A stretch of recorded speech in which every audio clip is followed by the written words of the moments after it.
5 seconds to go.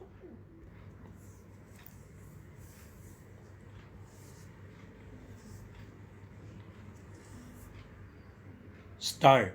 Shri W.H. Khan, learned senior advocate appearing for the appellant in Special Appeal number 49 of 2011, contended that the order of District Inspector of Schools was liable to be set aside.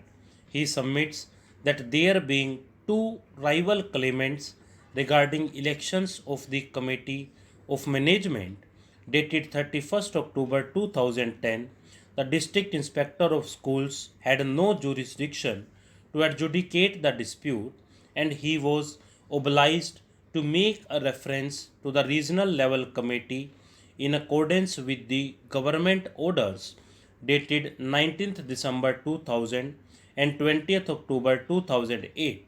He further submits that the order of Honorable Single Judge dated 1st December 2010, by which this court directed the District Inspector of Schools to re-examine the matter, cannot confer jurisdiction on the District Inspector of Schools, which was not otherwise available to him, and the District Inspector of Schools ought to have considered the question as to whether he was competent to decide the dispute or reference to regional level committee was necessary.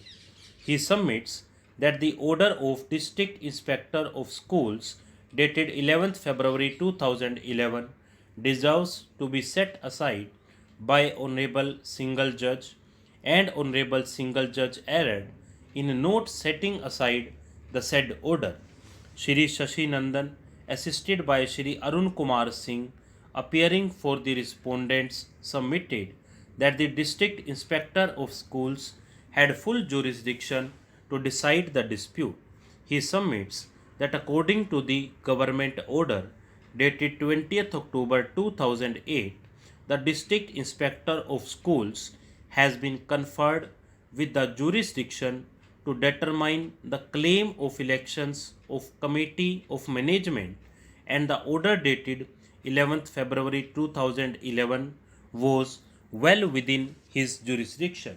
He further submits that the writ petitioner did not raise any objection to the jurisdiction of the District Inspector of Schools when the matter was being heard. He further submits that in writ petition filed by the writ petitioner challenging the order of District Inspector of Schools dated 3rd November 2010, no ground was taken that District Inspector of Schools had no jurisdiction to determine the dispute. He submits that in view of the directions of this court dated 1st December 2010, the District Inspector of Schools has to determine the dispute, and writ petitioner is not stopped from challenging the jurisdiction of District Inspector of Schools.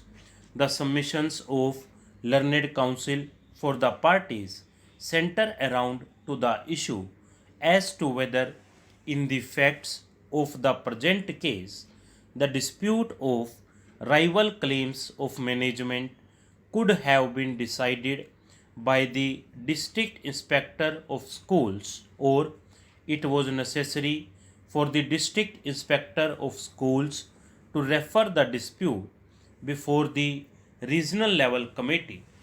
Before we proceed to examine the above issue, it is relevant to note the relevant provisions of the UP Intermediate Education Act 1921 as amended from time to time, as well as the government orders issued by the state government. The District Inspector of Schools, under the statutory provisions of the UP Intermediate Education Act 1921 and under the UP High School and Intermediate College Act 1971, had to perform various statutory functions in collaboration with the Committee of Management. Stop.